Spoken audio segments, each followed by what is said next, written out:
get going, again, reminder that we have snacks here, and Kelly's going to brew some coffee, and I'm excited about today.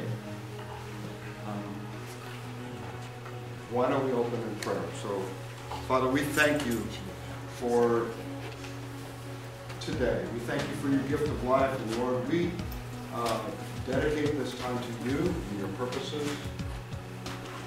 We ask for a greater revelation, Lord. We ask for a greater revelation of who we are in you.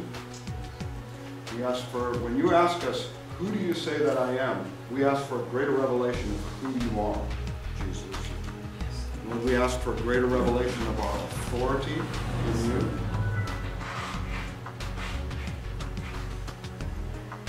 So, Lord,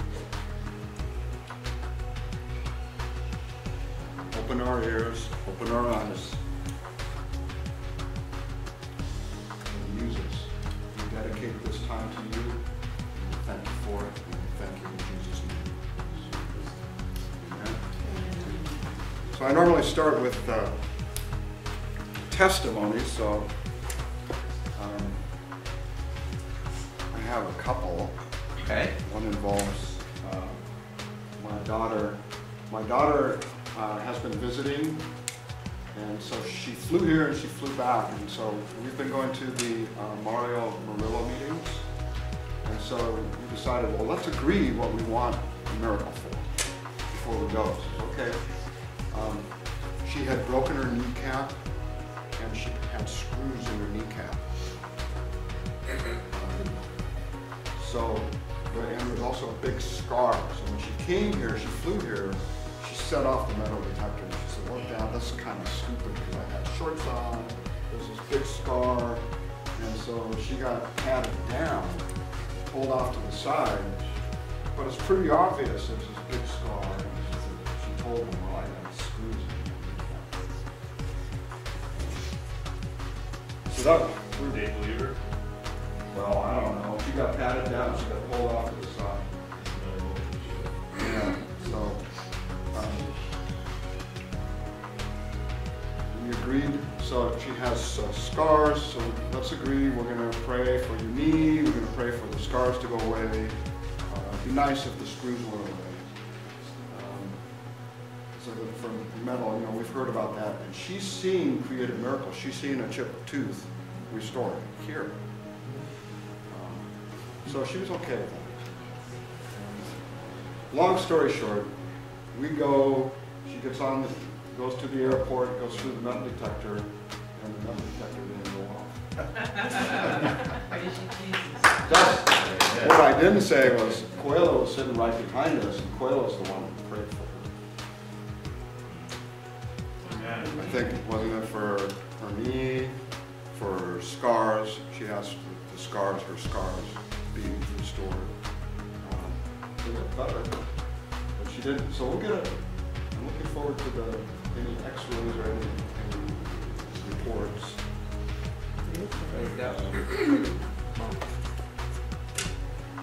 So now, Coelho, you have a lot of testimonies. So, you know, I'm just going to turn it over to Coelho. You know, most people here, I think, have met Coelho, and we've chatted, and it's going to be a real treat. I think if you want to hear testimonies, you're going to hear them. So, Coelho, why don't you introduce yourself and just say whatever's on your heart and take it away. All right. Okay. So good morning. Morning. Morning. Grace and peace. My name is Jose Coelho. I'm born first time in Brazil. I say first time because born again, born from Angola. People ask me because of my accent, where I'm from. I say I'm from heaven. So you too. John 2:3 say we're born from above, we are citizens of heaven and seas. So first I want to apologize for my English.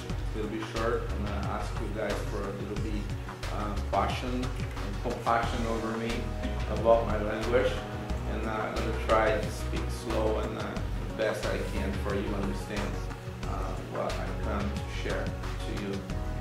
Okay? Brazil is a country, it's my wife, Ellie. So Brazil is a country been evangelized by Catholic for years and years and years ago. And far I know right now, it's changing a little bit. It's evangelical, it's like 56% evangelical right now, and 4% is Catholic. It's changed, something changed in Brazil. And they started walking into something different. So the background I have in my life is a Catholic background there, my old life. So what I see, when I kid, 12 years old, I got a revelation. My mom left my family, I lived with my daddy, so he made me go to church every weekend, and I study in a Catholic school, and it's very, very religious background. And what I see, I don't see power. I don't see. They say something about Jesus, God, but I don't see anything there. So the same thing is same in every week.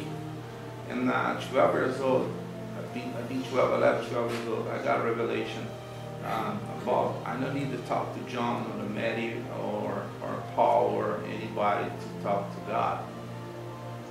I really believe the Holy Spirit put that in my heart. So let me back down everything before. My father, when my mom got pregnant from me, my dad, the doctor said, I'm not going to leave. He said, or me or my mom is going to die. So he suggests abort. And my daddy, who's Catholic, very, very religious, he promised me to the Holy Spirit. Like Catholic people in Brazil, they do this. Like he promised me, so I promised Holy Spirit, my son, for you. So years later, I really believe Holy Spirit revealed to me that. And I walk away to Catholic Church, and I looking for God, searching for power to God, the God of power. So I read in the book, this guy have a rocks and throw the giants. He come down and they cut his head to David, right? Yeah. So by the power of God, I went to the church, and I don't see that happen. So and every Sunday, same thing. And I looking for that, so I walk away. In Brazil, there's a lot of false religions, false teachings, like African religions, witchcraft, everything mixed. And I walk on that thing. I'm looking for God, and I see power, but I don't see love. I don't see God. So I walk away to that, and grow more, become like a teenager, rebellion teenager, broken family, rebellion with Brazil, corruption situations. So I work on motorcycles. I become a famous person working motorcycle there, racing bikes. So and I understand I'm very smart, have a very good brain, understand things like this, and challenge Christians, throw eggs in Christian church, evangelical church. So basically that's what happened before me, and I'm looking for God in another place, and I saw God. And then I started drugs. So for 16 years of my life, drugs every day. Crazy, crazy, crazy in the hands of the enemy. He messed with my life, he messed with everything. I married, well, there's a mom here. We have kids, and I still using drugs, and she don't know that for years. She don't know I using drugs. She just think I drink because Brazil is normal people drink in the streets and something like that, unfortunately. And then come to place, very, very mess in my life. We moved to San Rosa, and I see God, that's enough. I'm gonna try to kill myself. So I tried to kill myself and overdose, and that not happen. So, and then the group from the church praying for me before, I called them, say I want help. And they come to my home, one guy come to my home, he talked to me about this Jesus. I laughed in his face, but okay, let's do that. So, and he invited me to come to church on Saturday. So, and I talked to my friend in the middle of the week, say, our life's going to change radical. I didn't know. I prophesied over my family, but I didn't know what am I doing. So I feel something different in my life. So, and we come to this church in Saturday. It's a Brazilian church in Novato. And this church is a year birthday that church that day. And I walk inside the church, me and my friend, my family behind me, and they sing the songs. I used to listen just heavy metal, just crazy things, not Christian music. I don't know Christian music. So, and I walk in this church and they sing the songs to God, and I start crying. My family sit in the chair there, and I sit in the chair right here, and this friend sits behind me. And they sing, my family there, and I cry like crazy, and they don't understand what happened, and I not stop crying, and the pastor start preach, and I cry. I not understand anything he say. I don't know what he say. I don't know what he preach. Nothing. I cry. Only one thing I want to do is cry. Crying, and tremendous pain inside me. I can't describe that. So he finished preaching in the Brazilian church. They used to say, if you want to give your life to Jesus, so close your eyes, everyone, bow your heads.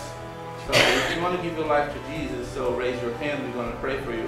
Exactly the same Mario Moreira is doing right now, if you guys know there. Just like that. But they don't call people in the front. They don't want to shame people.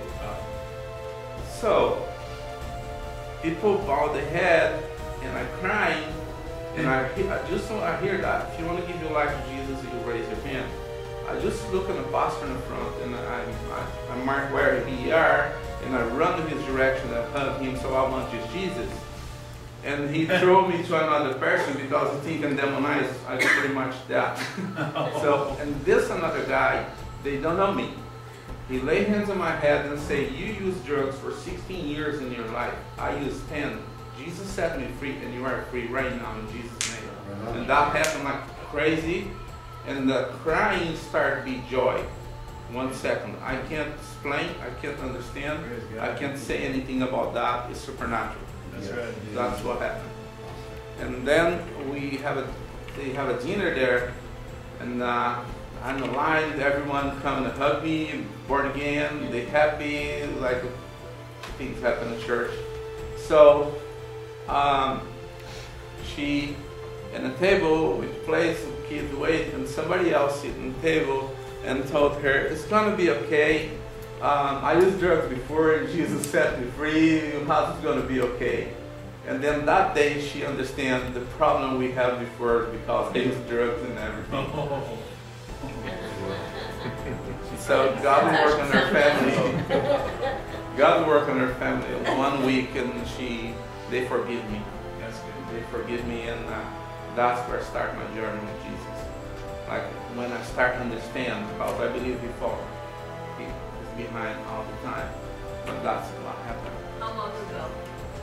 It's about 10 years ago, I believe. 9, 10? 2004.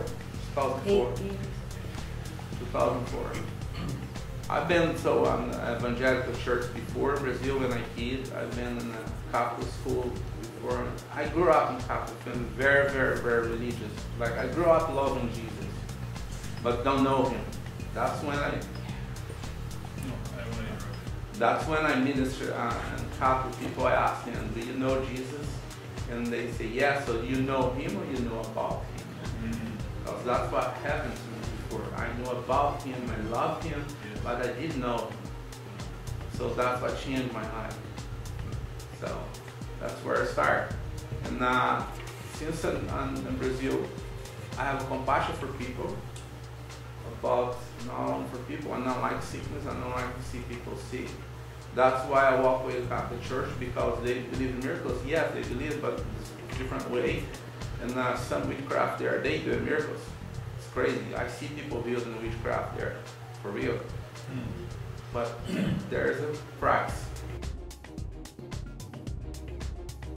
What's not good. So that's I start to understand. I really believe God allowed me to go through this journey to understand how to work on the other side and decide because I believe He have a plan in my life to do something for His kingdom and the earth. So it's fun because today, when like yesterday when I take a shower, I talked to the Holy Spirit and He just told me, it's funny because He told something about, now I'm talking right now and He's telling me something here, what happened about my life and what I talk about right now. I walk in another place in my life, just the other side. And last night, the Holy Spirit just told me, you don't need to know about the enemy. They need to know about you. You don't need to know about him. Don't look for him. Matthew 6:3 say, seek first the kingdom of heaven, His righteousness. With His you, Jesus, make your righteousness. So, and all things gonna come to you. So, I really believe I don't need to study the enemy. I really believe they need to know us. Because it's not, we are an advantage. It's like we are in a place we win already. So when we start to study Him, they start to become big for us. Alright? So when we study our God, alright? So He becomes big for us. And we start to understand who we are and who is Him. And we walk in the place He put in over us. So we walk in a place like the enemy is a defeat already. He did, Jesus did that and He gave to us. So it's funny. I don't write anything, I write everything wrong. It's funny. Awesome. So anyway, so basically that's where I start my journey. That's where I start this for me. I have compassion with people. I want to see people healed. Since I got converted, and another day I start praying for people, and I see people healed, but I don't understand anything. I don't know. I don't know how to pray. I don't know how I use. They have a 4 o'clock in the morning prayer meetings in Novato. I drive there at 4 o'clock in the morning. I used to work in BMW here. So I drive. No,